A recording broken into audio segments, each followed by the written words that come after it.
Duke Edward Hartwell, the brooding protector, tall, sharp-jawed, and impossibly still.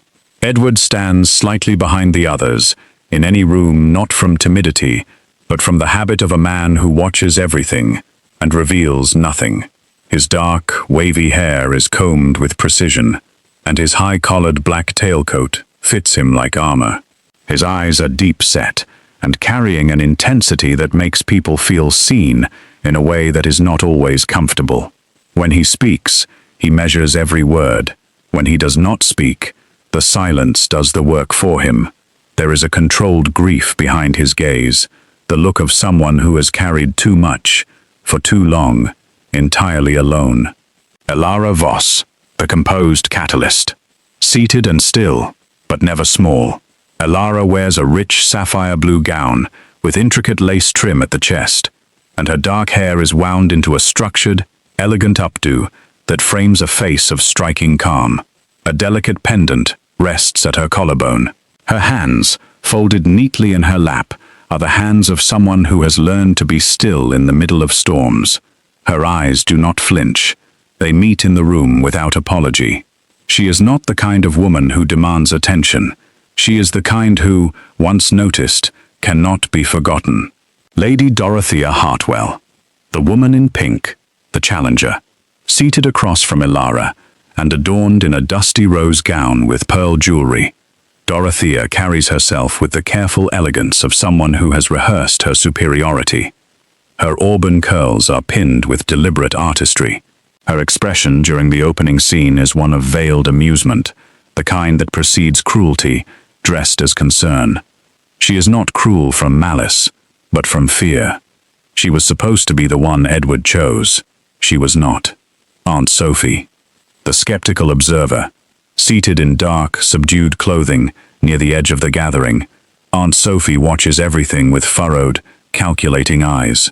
She is older, silver-haired, and carries the weight of decades spent protecting the Hartwell name. She loves Edward in the only way she knows how, by suspecting everyone around him. The three boys, Lucian, Thomas, and Edmund. Three young boys dressed in small, serious dark suits.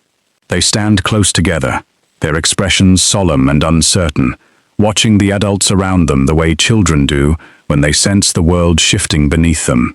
They are Edward's younger brothers, left in his care after their parents died. They are the reason he cannot afford to lose anything.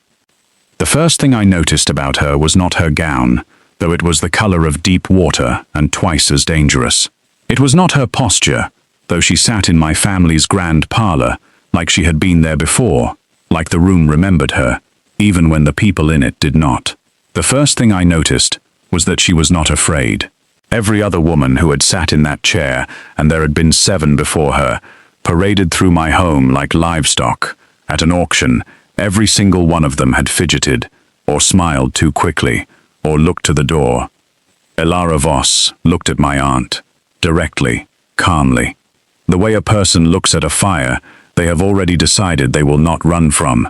I had agreed to this marriage out of desperation, a legal clause in my father's will, designed by a man who loved tradition more than his own children, had given me 6 months to marry a woman of standing, or forfeit Hartwell Manor and everything attached to it, the land, the title, the futures of my 3 younger brothers. Elara was not a woman of standing. She was a seamstress's daughter from the outer districts. She had no family name that opened doors. She had no inheritance, no connections, no recommendations beyond a single letter from a university dean who called her the sharpest mind he had encountered in 30 years of teaching. I chose her because she was available, because she was intelligent enough not to cause problems, and because she asked me for nothing. I did not expect her to take everything. Subscribe to see how this unfolds, and comment where you're watching from. I will love to say hello to you, just to know how far our story is going. A man does not show panic, he shows direction. Hartwell Manor stood on 40 acres of northern countryside, and in the morning, everything fell apart. The sun rose over it, the way it always did, slowly, indifferently, as if the estate's problems were beneath the notice of the sky. Edward Hartwell read the solicitor's letter twice, then a third time. Then he folded it, placed it on his mahogany desk, and stared at the far wall for 2 full minutes before he allowed himself to breathe. The clause had been buried in his father's will for 16 years. No one, not the family solicitor, not his aunt, not the estate's accountant, had flagged it when his father died. It had sat there, patient and lethal, until the terms triggered. Edward's 30th birthday, 6 months from today. The clause read, "The dukedom of Hartwell, including all properties, holdings, and titles, shall pass to the eldest male heir, upon the condition that said heir is lawfully married to a woman of recognizable social standing by the age of 30. Failure to meet this condition will result in the forfeiture of all entailed properties to the Crown, per the arrangement set forth in 1847. He said the words aloud just once, in the empty study. Forfeiture to the Crown. Edward pressed his palms flat on the desk and looked at the window. Outside, Edmund, the youngest of his 3 brothers, barely 7 years old, was chasing the estate's old spaniel across the east lawn, laughing at something only a child and a dog could share. That was enough. That one image was enough. He called for his secretary before noon. The meeting with Solicitor Graves was brief and not kind. "Your father," Graves said carefully, removing his spectacles and cleaning them as though the gesture might soften what he was about to say, "was a man who believed in legacy above all things. He did not imagine you would reach 30 without a wife." "Edward, he did not imagine a great many things. What are my options?" "Graves, you may challenge the clause in court. That process typically takes between 1 and 3 years and offers no guarantee. Alternatively, you may marry within the 6-month window. The clause specifies standing, not wealth. A woman of education, of good reputation, of Edward, a woman, essentially, who is not scandalous and can hold a conversation." Graves, in the simplest terms, yes. Edward stood. He moved to the window. He watched Edmund fall over the spaniel and laugh himself into the grass. "Edward, find me a candidate." Discreetly. "I want someone intelligent. I want someone who will not make demands I cannot meet. And I want someone no one else is watching." Graves hesitated. "Graves, you want someone they will underestimate." Edward did not answer, but he did not disagree. The name Elara Voss arrived in a file 4 days later. Daughter of a seamstress, educated on scholarship at the Northern Ladies' Academy, then at Alderton University, one of only 3 women admitted in the 1880 intake. She had worked as a private tutor for several aristocratic families over the past 5 years, earning not a fortune but a spotless reputation. She spoke 4 languages. She had turned down 2 previous marriage proposals, both from men of considerable wealth. That last detail made Edward pause. He read the line again. She had turned them down. He did not know yet what that meant about her. He found out when she walked into Hartwell Manor 3 weeks later and sat across from his aunt without blinking. Aunt Sophie had prepared. That was clear from the way she had positioned herself back straight, hands folded, tea already poured and cooling deliberately, a test of patience before a single word was exchanged. "Aunt Sophie, Miss Voss, you understand what is being offered. Elara, a marriage of arrangement, yes, to save the estate. I read the summary your solicitor sent. Aunt Sophie, and you have no concerns. Elara, I have several, but I imagine you'd like to voice your own first." Sophie had not expected that. Edward, standing quietly at the back of the room, noticed the slight shift in his aunt's expression, a twitch of something that might, on a different face, have been respected. "Aunt Sophie, you have no title, no family name our guests will recognize. You will be scrutinized at every event, every dinner, every public appearance. Do you understand the weight of what you are walking into?" "Elara, I understand the weight. I have been carrying versions of it my whole life. The difference is that here, at least, the stakes are visible." There was a long silence. Edward studied her from across the room. She did not look at him. She kept her eyes on Sophie, patient as stone. Later that night, when the house was quiet and the boys had been put to bed, Edward sat with the file in the study again. He did not add anything to it. He did not make notes. He simply held it and thought about a woman who turned down two wealthy men and then walked calmly into the most complicated household in the county. He thought, "Who are you?" He did not yet know how completely she would answer that question. She arrived with one trunk. She left with the whole house breathing differently. Elara moved into Hartwell Manor on a Tuesday, which suited nobody, because Tuesdays at the manor were when the extended family gathered for what Aunt Sophie called the weekly review, which was, in practice, an exercise in organized disapproval. They were all there when the carriage arrived. Sophie, positioned near the drawing-room window with the precision of a general. Lady Dorothea Hartwell, Edward's cousin by marriage, and the woman everyone in the family had quietly assumed would eventually be his wife, seated with a glass of sherry and an expression that managed to be both bored and furious. The three boys, Lucian, Thomas, and Edmund, pressed together near the hallway door, peering out with the transparent curiosity of children who have not yet learned to disguise their interest. Edward went to the front steps alone. Elara stepped down from the carriage in her sapphire gown, the same one she had worn to their meeting, he noticed, with one leather trunk and a satchel worn across her shoulder. No maid, no companion, no performance. Edward, "Miss Voss, welcome." Elara, "Your Grace." That was all. He reached for her trunk. She was already lifting it. Edward, "I'll have someone." Elara, "I have it. Thank you." He blinked. In 16 years of managing this household, no one had ever declined his assistance so quietly and so completely. He walked her inside. The drawing room received her like a cold bath. Dorothea set down her sherry glass with the smallest possible sound, but the silence in the room made it land like a gavel. Sophie rose. The boys stayed in the doorway, Edmund clutching Thomas's sleeve. "Aunt Sophie, Miss Voss, this is the household you are joining. I trust you will find everything in order." Elara, "I'm sure I will." Dorothea smiled. It was the kind of smile that meant nothing good. Dorothea, "We've heard a great deal about your background. A tutor, weren't you? For the Finch children. I believe their estate is considerably more modest than this one." Elara, "I've worked for several families. The Finches were generous employers. Their children were curious and kind." Dorothea, "How lovely for them." A beat. Elara, "And those must be Edward's brothers." She turned toward the doorway. Edmund, who had been hiding behind Thomas for the last 3 minutes, found himself suddenly seen. He stared. Elara looked directly at him, and her expression did something it had not done since she arrived. It softened. "Elara, what's your name?" "Edmund." "Edmund, but everyone calls me Ned." Elara, "Ned. I'll remember that." Edward watched his youngest brother stand a little straighter.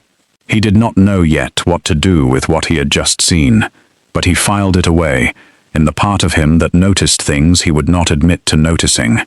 That first night, after dinner which was polite and painful in equal measure, Edward knocked on the door of the East Wing guest room where Elara had been settled. She opened it immediately, still dressed. She had a book open in one hand. "Edward, I want to be direct about the terms. This is a legal arrangement. I expect discretion. I expect you to conduct yourself in a manner that will satisfy the clause and quieten the scrutiny. I do not expect, and I am not offering anything beyond that." Elara, she looked at him for a moment. "Elara, I understand. Edward, I will not interfere with your time or your habits. You will have access to the library, the grounds, and the household staff." Elara, "That's generous." Edward, "It is practical." She nodded once. Then, just as he turned to leave, "Elara, the boys, Lucian and Thomas, they're unhappy about something. Not about me. Something else. You might want to ask them." He stopped. "Edward, you've been here 5 hours." Elara, 5 hours is long enough." He stood in the hallway after she closed the door and stared at the wall. 5 hours is long enough. He wanted to be irritated. He was, instead, something else entirely. He checked on the boys that night. He found Lucien 13, and the most guarded of the three, sitting at the window of his room in the dark. Edward. Lucien. Why are you awake? Lucien. I was thinking. Edward. About? A long pause. Lucien. Mr. Vane told Thomas that if you don't fix the money problems, we'll have to leave the manor. He said it loud enough for us to hear. I don't think it was an accident. Edward went very still. Renwick Vane was the estate's financial advisor, a man Edward had trusted for 4 years. Edward, when was this? Lucien. Last week. I didn't want to say anything. Edward. You should have told me immediately. Lucien. You had enough to manage. Edward sat on the edge of his brother's bed. 13 years old and already protecting him, the weight of that landed somewhere deep and unpleasant. Edward. You will always tell me, whatever the timing. Is that clear? Lucien. Yes. Edward. Good. Go to sleep. He sat with Lucien until his breathing slowed. Then he went back to the corridor and stood very still for a long time, thinking about Renwick Vane and about a woman who had been in the house 5 hours and had already seen what he had missed. You do not find common ground with a person like that. You fall into it, and you only notice after you've landed. The library at Hartwell Manor was not what Elara had expected. She had imagined it the way she imagined all aristocratic libraries curated for appearance, filled with books no one had opened, and shelves no one had touched since the last housekeeper dusted them. What she found instead was a room that had been used, deeply, consistently, privately used, margins filled with annotations, pages marked with strips of fabric repurposed as bookmarks. A reading chair near the east window was worn smooth on the right armrest, a desk with ink stains that no amount of polish had fully erased. Someone in this house read the way she read, not decoratively, but hungrily. She was standing at the shelves 3 mornings after her arrival, when Edward walked in and stopped at the door. Edward, I didn't know you'd be here at this hour. Elara, it's 6 in the morning. I assumed I'd have it to myself. Edward, so did I. They looked at each other. She had a book in her hand, one of his father's journals, as it happened, a personal record of the estate's history going back 3 generations. He noticed which one it was and said nothing. Elara, I should have asked. I'll put it back. Edward, don't. The word came out more quickly than he intended. She paused. Edward, you can read what you like here. That was one of the terms I offered. Elara, the journals are personal. Edward, they're history. History is meant to be read. She looked at him a moment longer than was comfortable. Then she sat down in the reading chair with the ease of someone who has decided, quietly, that she belongs somewhere. He poured himself coffee from the pot that Mrs. Halcott, the housekeeper, left every morning, and he sat across from her at the desk, and he opened his ledger. They did not speak for the next hour. It was, he would think later, the most peaceful morning he had spent in that room in years. The peace between them arrived in small, unlikely moments. It arrived when Edmund, who had taken a violent dislike to his mathematics tutor, discovered that Elara could explain long division using the example of dividing a pie between the estate's horses, and had thereafter decided that Elara was the most useful adult in the building. It arrived when she sat beside Thomas during one of his nightmares. She had heard him through the wall and had not woken Edward, but had simply sat with the boy until he settled, and then left without making it a story. It arrived, for Edward, during the dinner, where Dorothea made a pointed remark about the quality of the soup, directing it at Mrs. Halcott, in a tone that was designed to humiliate. Dorothea, I've had better in a coaching in, honestly.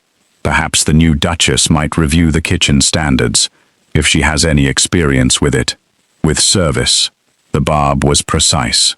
Elara's background, her mother, the implied comparison. Elara set down her fork with perfect calm. Elara, Mrs. Halcott has been running this kitchen for 19 years. The soup is excellent, and for what it's worth, I did work in a kitchen once at 14, between terms, to fund my scholarship fees. I have the deepest respect for people who make beautiful things under pressure. A silence settled over the table. Dorothea smiled thinly and reached for her wine. Edward said nothing, but beneath the table, without thinking, his hand moved and stopped just short of reaching for hers. He caught himself. He sat straighter. He reached instead for his water glass, but he had noticed, and more troublingly, she had not. 3 weeks after her arrival, she found him in the east corridor at nearly midnight, standing before the portrait of his father. She did not say anything. She simply stood beside him. After a while, he spoke. Edward. He was a man who built everything on conditions. Nothing was given freely. Not to my mother. Not to my brothers. Not to me. And he managed to extend that tradition beyond his own death. Elara. Do you hate him for it? Edward. I've tried. It's easier to just continue. Elara.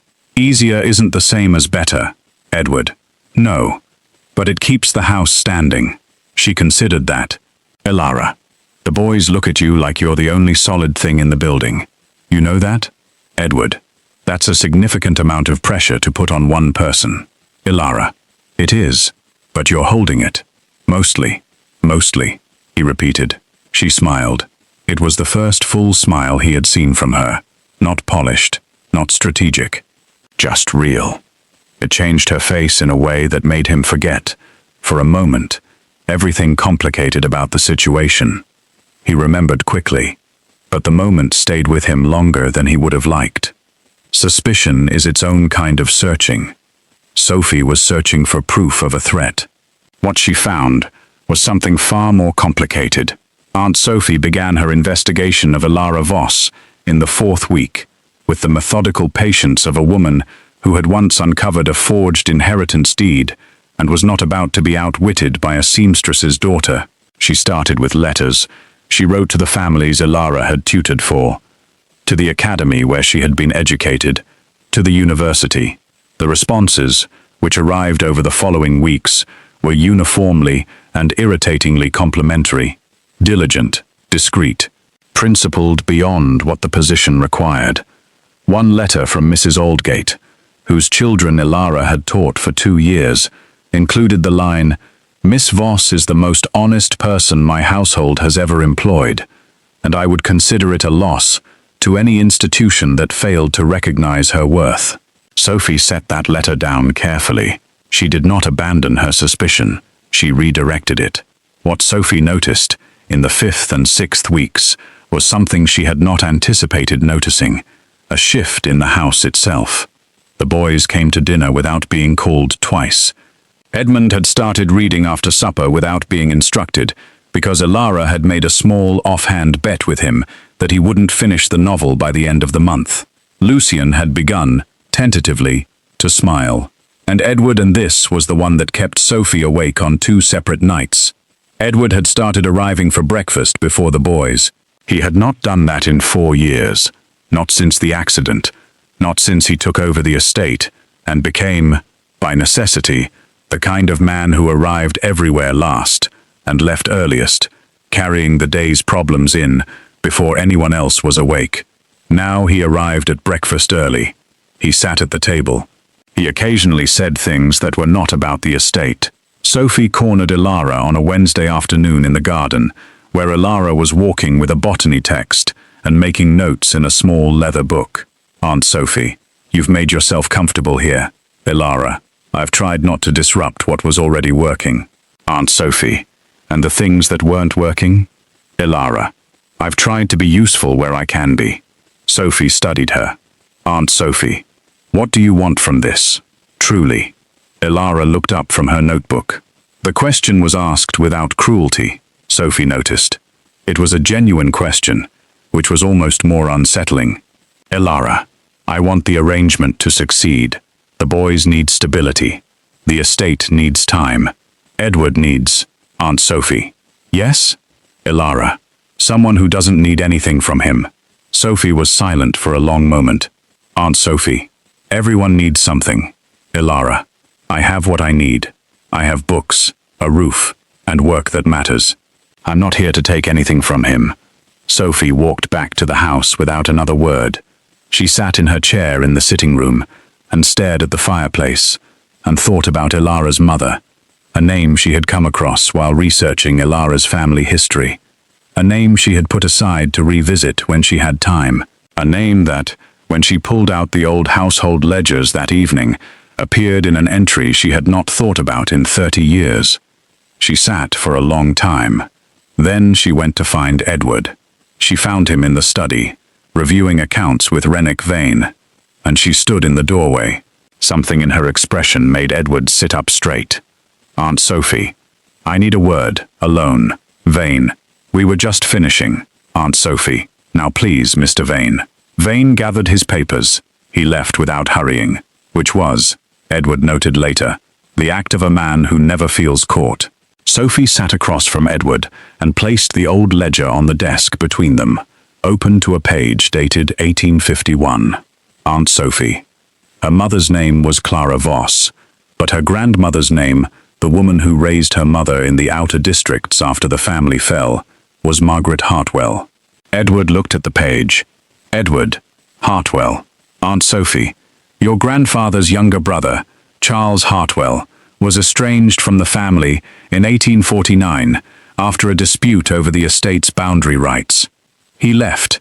He married a woman the family disapproved of. He had a daughter.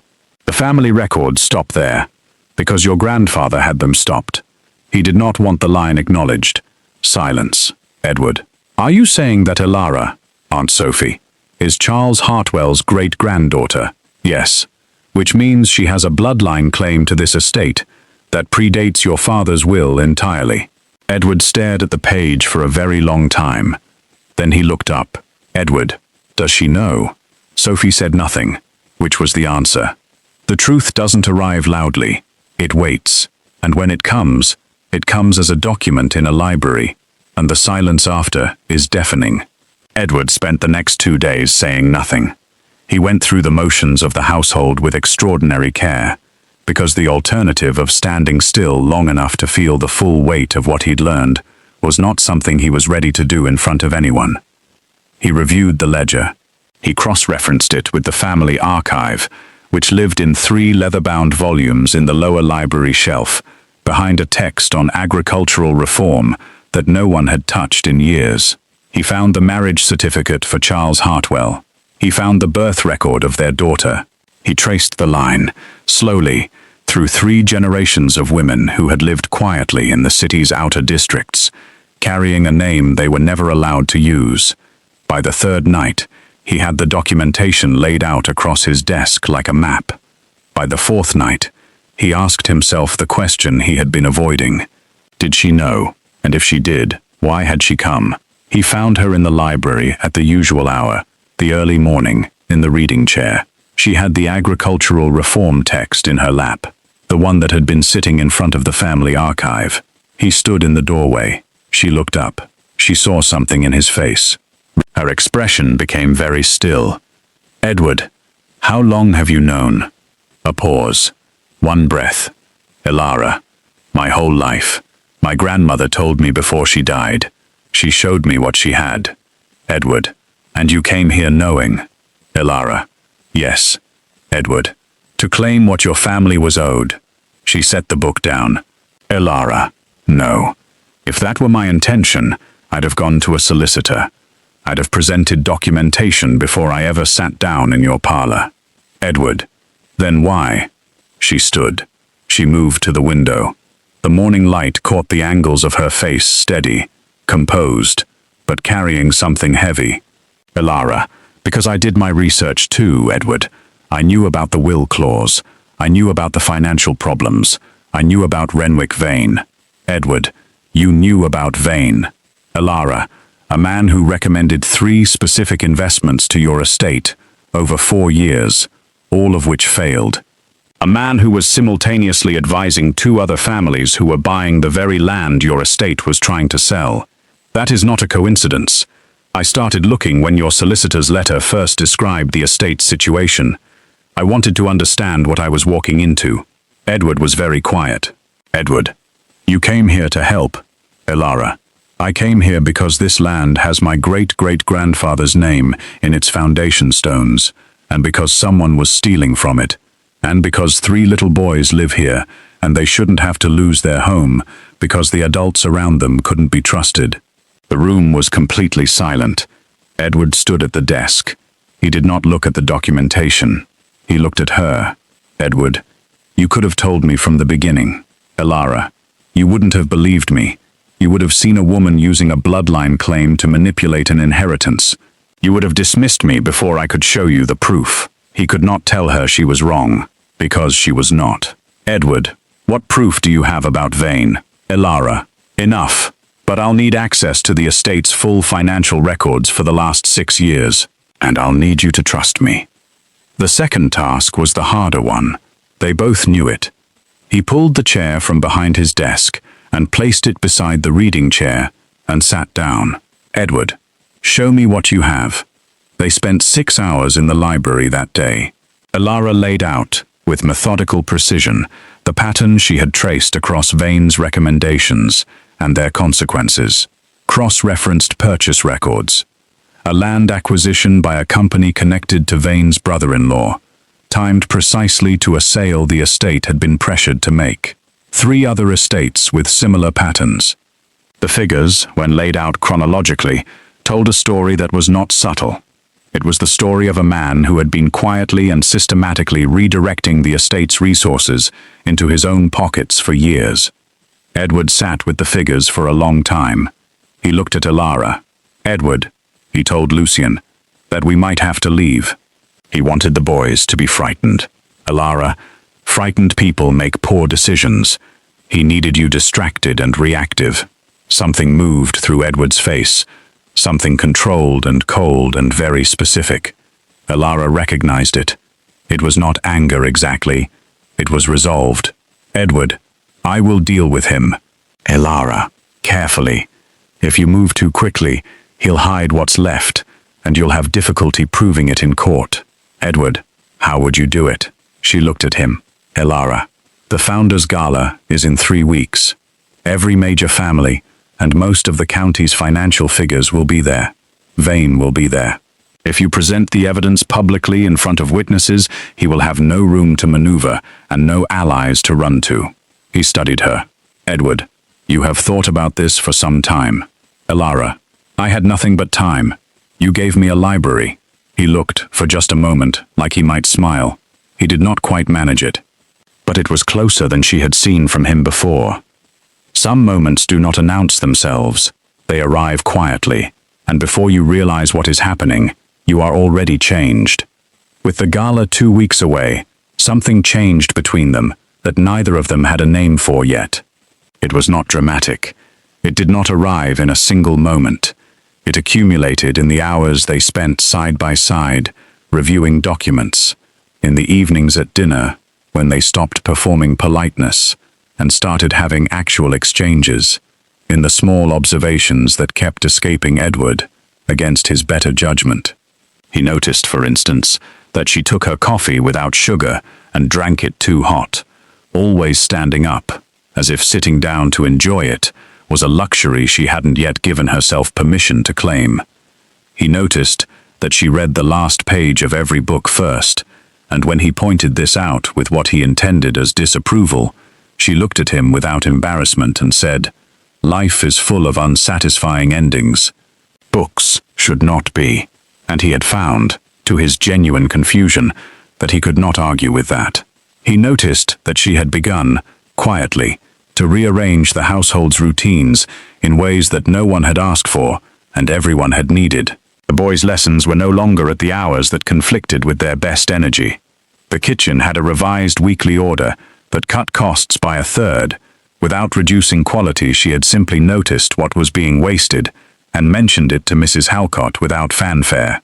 The study had been reorganized, with his permission, so that the most used ledgers were within immediate reach, and the decorative volumes that served no purpose were shelved elsewhere.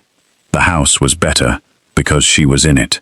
He kept waiting to find this irritating. He did not. The moment the mask cracked happened on a Thursday evening. Unremarkably, the boys had been put to bed. Elara was working at the library desk, and Edward was reviewing the final set of documents they would need for the gala. The fire was low. The house was quiet. She set down her pen and looked at the window, and her expression was not the composed, watchful face she wore in company. It was something younger, and a little tired, and privately sad. He noticed. "Edward, are you all right?" She looked at him, surprised, as though she had forgotten she was not alone. "Elara, my mother died 2 years ago. I was thinking about whether she would have found all of this." She gestured, not quite at the room, but at everything funny or heartbreaking. "I think probably both." Edward set down his pen. "Edward, she knew about the Hartwell connection?" "Elara, she knew. She chose not to pursue it. She said the family that denied her grandmother didn't deserve the energy of a legal fight. She was practical that way." Edward, "And you are not?" Elara, "I am, usually. But she died in a rented room, with nothing, and the land that should have been part of her inheritance was here. That's harder to be practical about." Silence. Then, unexpectedly, he said, "Edward, my father died in this house, in his own bed, surrounded by everything he had ever protected. And I sat with him at the end, and I realized he was afraid. He had never, not once, let anyone close enough to make him less afraid. He died with the title, and he died terrified." He stopped. He looked mildly horrified at himself, as if the words had left without clearance. Elara did not say anything for a moment. "Elara, I'm sorry. That is a very lonely way to be." He nodded once. Then he picked up his pen. She picked up hers. But the room felt different after that, more inhabited somehow. Less like a space, and more like a place. Dorothea noticed the change before anyone else did, because Dorothea had spent years watching Edward the way hunters watch the weather, for signs that something was shifting. She found Elara alone in the garden on a Saturday morning, and did not bother with politeness. "Dorothea, you should know this will not last. Whatever you think you're building here, arrangements like this dissolve once the legal need is met." "Elara, is that what you're hoping for?" "Dorothea, I'm telling you the truth, because no one else will. Edward is not a man who opens up. He is not a man who changes. Whatever warmth you're experiencing is the warmth of a man who needs something from you. Once the clause is satisfied, and the estate is stable, you will be thanked very properly and managed very carefully, and you will find that the distance between you is permanent." Elara was quiet for a moment.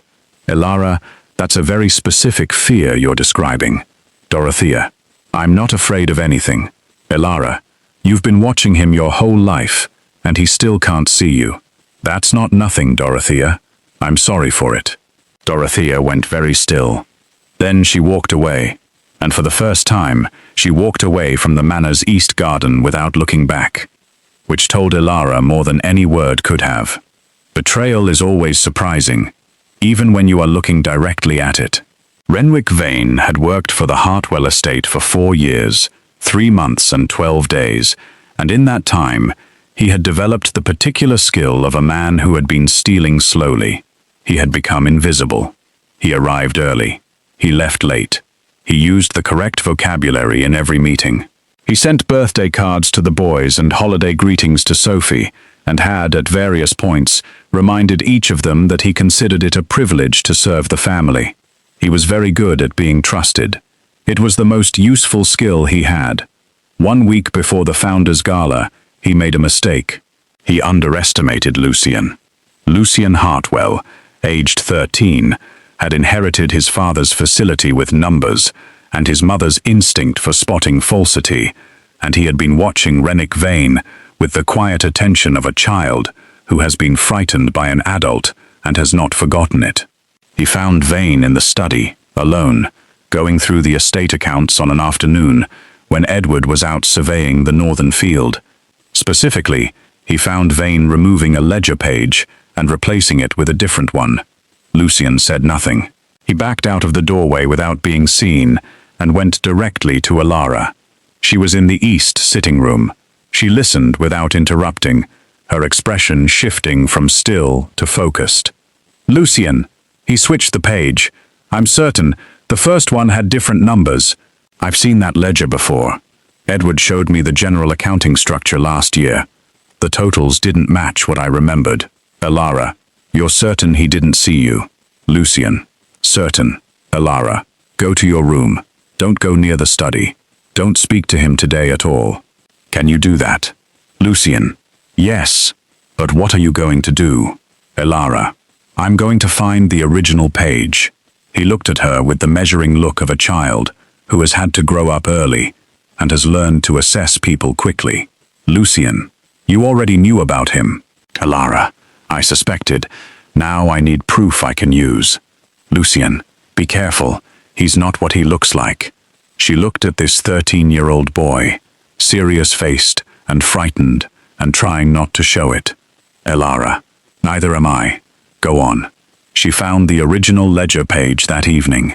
It had been tucked inside the agricultural reform text, the same one she had been reading in the library. Vane had not known about her habit of reading that shelf. He had chosen it as a hiding place because no one, in his estimation, ever went near it. He had not accounted for a woman who read everything.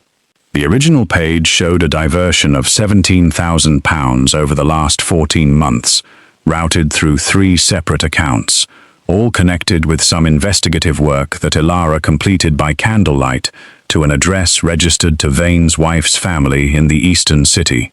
£17,000. In 14 months. She sat very still with the page in her hands. Then she stood, wrapped her shawl around her shoulders, and walked down the hall to knock on Edward's study door. He opened it immediately, which meant he had been awake and working, which meant he did not know how to stop. She came in. She placed the page on his desk. He read it.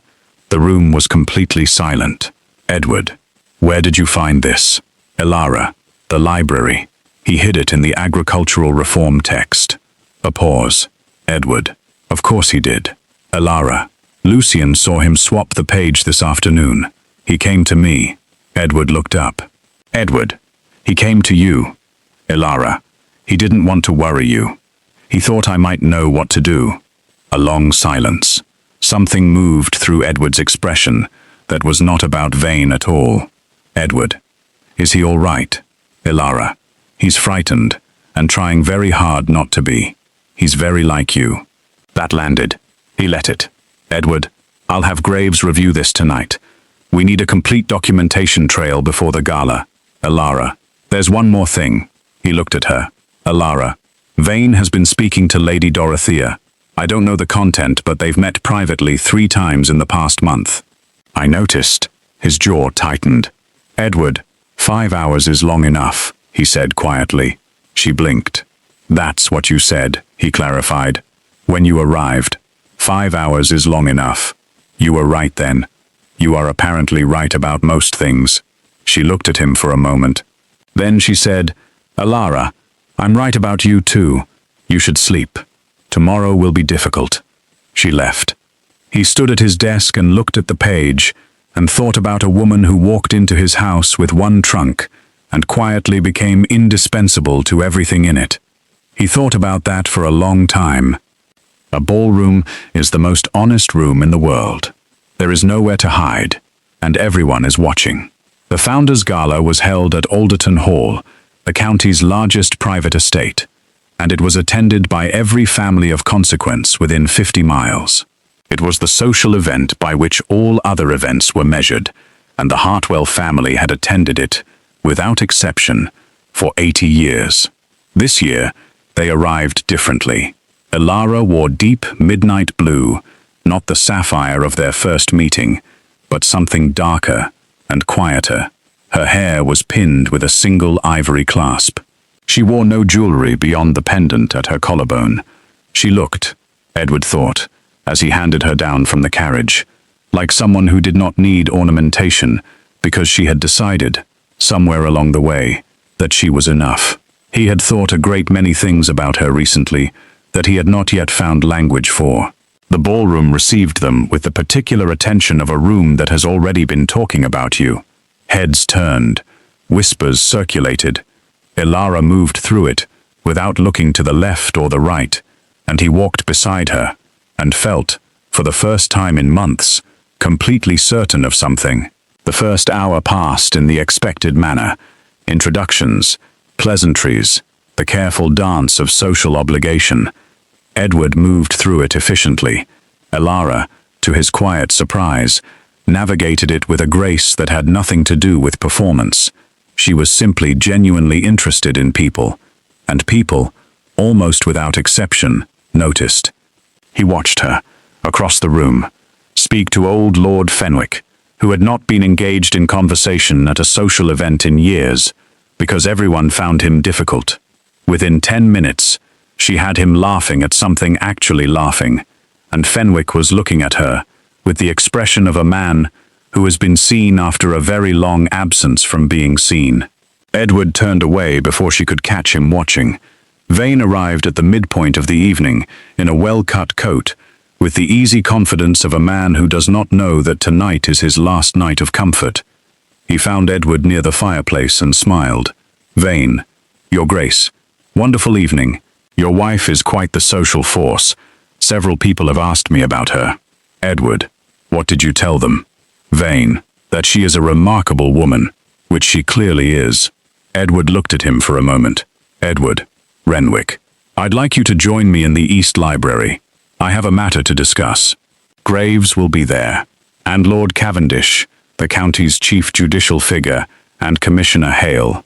The smile did not immediately leave Vane's face, but something behind it shifted. "Vane, of course. Shall I now?" "Edward, in 15 minutes. I'll want my wife present as well." He walked away. He did not look back. The East Library was small and well lit, and smelled of old wood and certainty. Graves was already there, with the full documentation. Lord Cavendish and Commissioner Hale arrived within minutes. Sophie came, and Elara came, in her midnight blue, and stood beside Edward at the table. Vane came last. He walked in and saw the faces and the documents, and the law's two most formidable local representatives, and he understood, in the space of one breath, that the evening was over. "Graves, Mr. Vane, we've completed a full audit of the Hartwell estate's financial records for the past 4 years. The discrepancies are substantial, documented, and corroborated by original records that were recovered from their place of concealment." But Vane's expression did not crumble. It recalibrated. His eyes went to Edward. "Vane, whatever you think you have, Edward, £17,000, 14 months, 3 accounts in your wife's family name, the original ledger page you replaced, recovered intact." Silence. "Vane, the girl found it." He said it without complexity. Not a question, not exactly an accusation, just a recognition. "Edward, my wife, yes." Vane looked at Elara. Something in his expression was almost admirable. "Vane, you were looking from the beginning." "Elara, from before the beginning. I do my research." Commissioner Hale stepped forward. The rest of the conversation belonged to law. They returned to the ballroom 40 minutes later. The guests who had noticed their absence were watching. Dorothea was among them, and Dorothea's expression, when she saw Vane not return with them, was that of a woman who has bet on the wrong outcome and is intelligent enough to know it. She came to Edward quietly, at the edge of the room.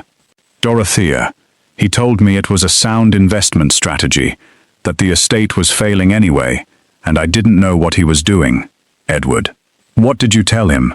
"Dorothea, things, about the family, about the clause, about your options." A pause. "I didn't think he was using it." Edward looked at her for a long moment. "Edward, I believe you. That matters. It doesn't change what happened, but it matters." She looked down at her gloves. When she looked up, something in her face was younger than she usually allowed. "Dorothea, she's good for you. I didn't want her to be. But she is." He said nothing, but he looked across the ballroom at Elara, who was standing beside Lord Fenwick again, laughing quietly at something the old man had said, and he thought, "Yes. Pride is the armor you build, When you are afraid, the real you won't be enough. And the moment it comes off, you find out if you were right to be afraid. They did not talk about it on the carriage ride home. There was too much in the quiet, the relief, the exhaustion, the particular trembling stillness of a night that had gone as it should. The boys were asleep when they arrived. Mrs. Halcott had left a pot of tea and a small plate of shortbread, which was her way of saying she knew it had been a significant evening. Elara poured 2 cups without asking. She handed him one. They sat at the long kitchen table, because neither of them, Edward realized, had any desire to sit in a formal room. It was very late. The fire had burned to coals. The house was entirely quiet. Edward, you should know what you did tonight. What you've done. From the beginning. The estate. He stopped. Started again. I am not good at this. Elara. Gratitude? Edward. Saying the right thing at the right time. Elara. That's all right. I'm not in a hurry. He looked at her across the kitchen table, in the low light, in the quiet house, and said, Edward, I want to formally present your heritage claim, not to dispute the will or complicate the estate's legal standing, but because your grandmother was right. Her history should be in the record. Charles Hartwell's line should be acknowledged. Elara went very still. Elara, you don't have to. Edward, I know I don't. That's why I'm choosing to. A silence. She looked at her tea. Elara, my mother would have. She would have. She stopped, took one breath. Thank you. He nodded once. Then, quietly, Edward, and the arrangement. I want to discuss the arrangement. She looked up. Edward, the clause will be satisfied. The estate is, with the recovery of the diverted funds and the legal proceedings against Vane, on stable ground again. The original terms of our agreement, they no longer apply in the way they did. Elara, I understand. Edward, I am not suggesting you leave. The room was very quiet. Edward, I am suggesting the opposite, but not as a legal strategy, not as an arrangement, as, he looked, for just a moment, like the most uncomfortable man in England, as something I would like, if you would. She looked at him for a long time. At this careful, guarded, unspeakably decent man, who had carried 3 brothers and a crumbling estate, and a grief he never talked about, and who had just chosen her not because the clause said he had to, but because he wanted to. Elara, I came here with a plan. The plan was to help stabilize the estate, and make sure the right things were put right, and then I hadn't thought much past that. Edward, and now? Elara, now I've spent 2 months in a house, with 3 boys who have started calling me by my name instead of ma'am, and a library I never want to leave, and a man who is honestly terrible at talking about himself, and somehow exactly what he appears to be. He looked at her. Something in his face had gone unguarded, in a way she had not seen before. Elara, yes, Edward, I'd like to stay. He exhaled slowly. It was the most human thing she had seen him do. He reached across the kitchen table not far, just enough, and covered her hand with his. She did not pull away. She turned her hand over and held his, and they sat like that in the quiet kitchen of Hartwell Manor, while the coals burned down to ash and the night turned toward morning. There was nothing performed about it. No witness, no occasion, no one to satisfy. It was simply 2 people choosing each other in a kitchen at 1 in the morning, which is as honest as choosing gets. You cannot build anything lasting on the foundation of what you're afraid to lose. You can only build it on what you've decided to love. The spring came differently to Hartwell Manor that year. It came as it always did, with the slow greening of the north lawn and the spaniel's rediscovery of every mud patch between the house and the old oak. It came with Edmund abandoning his shoes before anyone could stop him, and Lucian trying to appear unbothered by the warmth and failing. It came with Thomas, the middle brother, announcing over breakfast that he intended to study law, and Edward looking up from his coffee to say, with unmistakable pride, that he thought Thomas would be very good at it. But it came, this spring, with something the manor had not had in a long time. Noise. Good noise. The noise of a house where people were actually living. The legal proceedings against Rennick Vane concluded 3 months after the gala, with a restitution order covering the full amount diverted and a prohibition from acting as a financial agent in the county. Graves had remarked, dryly, that he'd never seen a case assembled quite so neatly before it was even brought to him. The Hartwell Heritage Record, a formal document recognizing Charles Hartwell's line and Elara's bloodline connection to the estate, was filed in the 3rd month of spring. It changed nothing legally, because the current ownership was not contested, but it restored something. A name that had been erased, a family that had been dismissed, a grandmother who had died in the outer districts, carrying a truth she was never allowed to speak. When the document was certified and returned to Hartwell Manor in its formal envelope, Elara held it for a long time. She did not cry, but she sat with it at the library desk, the reading chair nearby, the morning light coming through the east window, and pressed her hand flat on the page, and was very quiet. Edward stood in the doorway and watched her, and did not interrupt. He had learned, in 4 months, that her silences were not empty. They were the places where she did her most important work. Aunt Sophie made her peace with Elara in the garden, which was where Sophie did everything important, standing among the roses, with the particular candor that only comes outside. Aunt Sophie, I expected to dislike you. I want you to know I gave it a genuine effort. Elara, I know. I respect it. Aunt Sophie, you are not what I would have chosen for him. You are also exactly what he needed, and I am old enough and honest enough to know the difference. Elara, he needed someone who wasn't afraid of him. Aunt Sophie, he needed someone who saw him, past the title and the armor and the management of everything. You did that. A pause. Elara, he's easier to see than he thinks. Aunt Sophie, don't tell him that. It'll ruin the mystique. Elara laughed, and Sophie, very briefly, smiled, and it reached her eyes, which was, Elara had come to understand, a rare and entirely genuine thing. On a Saturday in late May, the estate held its own gathering. Not a formal event, no formal invitations, no list, no protocol. Just the people who lived there, and the people who mattered to the people who lived there. Lord Fenwick came, Mrs. Aldgate came, and was introduced to Elara with the mutual recognition of 2 women who had known each other by letter and now were simply glad to be in the same room. The boys ran loose in the garden.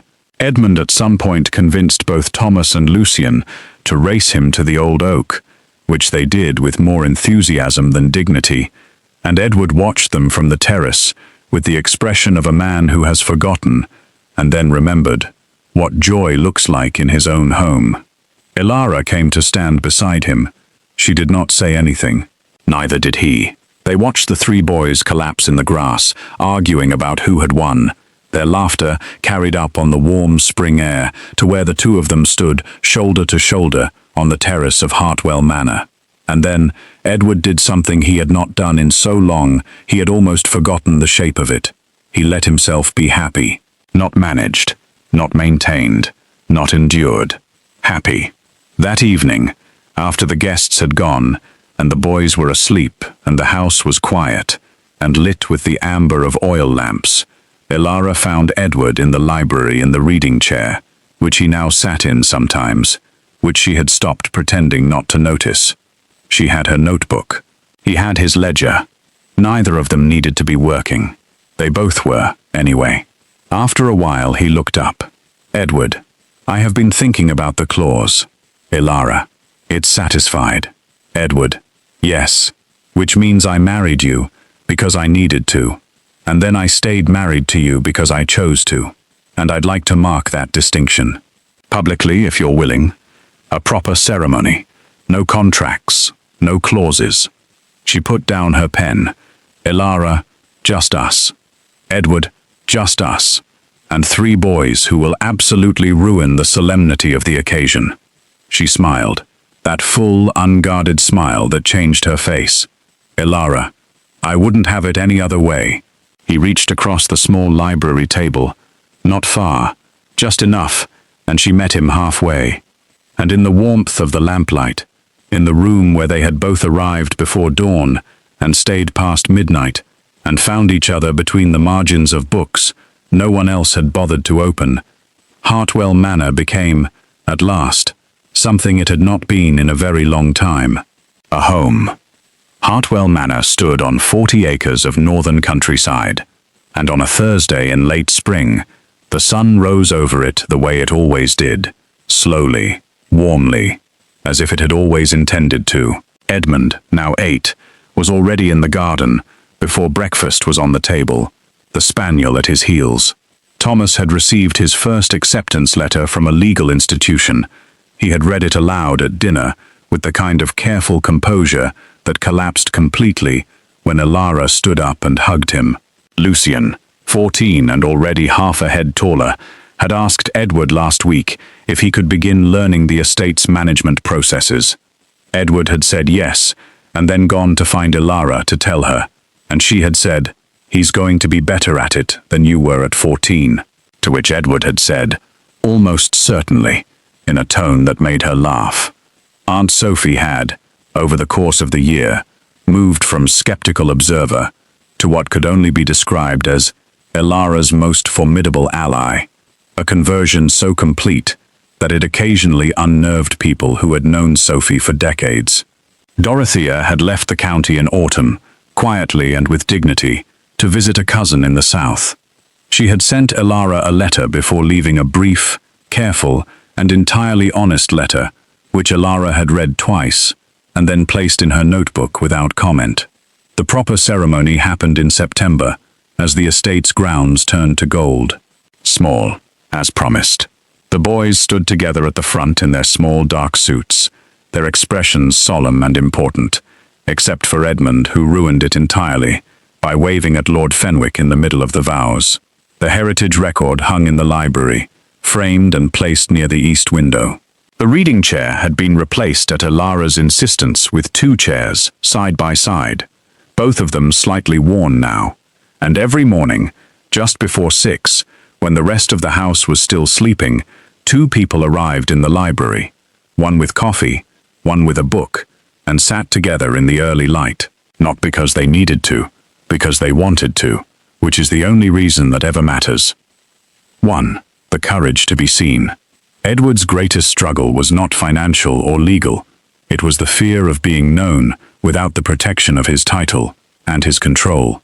Many of us build armor so effectively that the very people who love us cannot reach us. This story asks, what if you let someone in? What if the person you were afraid to be was actually the one worth loving? 2. Justice restored through patience, not force. Elara did not arrive demanding what was rightfully hers. She arrived with a plan, with documentation, with patience, and she allowed the truth to surface in a way it could not be denied. There is a lesson in that. Not every wrong is corrected by shouting. Some are corrected by quiet, thorough, undeniable evidence. 3. The power of those who are underestimated. Elara was dismissed by nearly everyone in the household because of her background, her name, her lack of title. She used that invisibility wisely. She observed, she learned, she built. The world frequently underestimates people who come from humble origins. This story says plainly, that is the world's mistake, not the person's limitation. 4. What children teach us about honesty. It was Lucian, a frightened 13-year-old, who brought the critical piece of evidence forward. He noticed what the adults had missed. He chose to trust Elara, even before the adults had. Children often see more clearly than we give them credit for, and this story honors that clarity. 5. Legacy is not property. It is character. Edward was raised to believe that the estate, the title, the land, that these were what mattered. By the end of the story, he understood that legacy is not what you protect. It is what you build with the people you love. The land will outlast all of them. What will matter is the character that lived there. And so the ink on that first marriage contract, cold, contractual, signed in desperation, became, in time, the beginning of the most honest chapter either of them ever lived. Because that is the thing about desperate beginnings. They do not determine the ending. The choices you make in the middle are the ones that write the story. Edward chose the truth over the title. Elara chose healing over revenge. And Hartwell Manor, for the first time in a generation, breathed. Subscribe to see how this unfolds, and comment where you're watching from. I will love to say hello to you, just to know how far our story is going.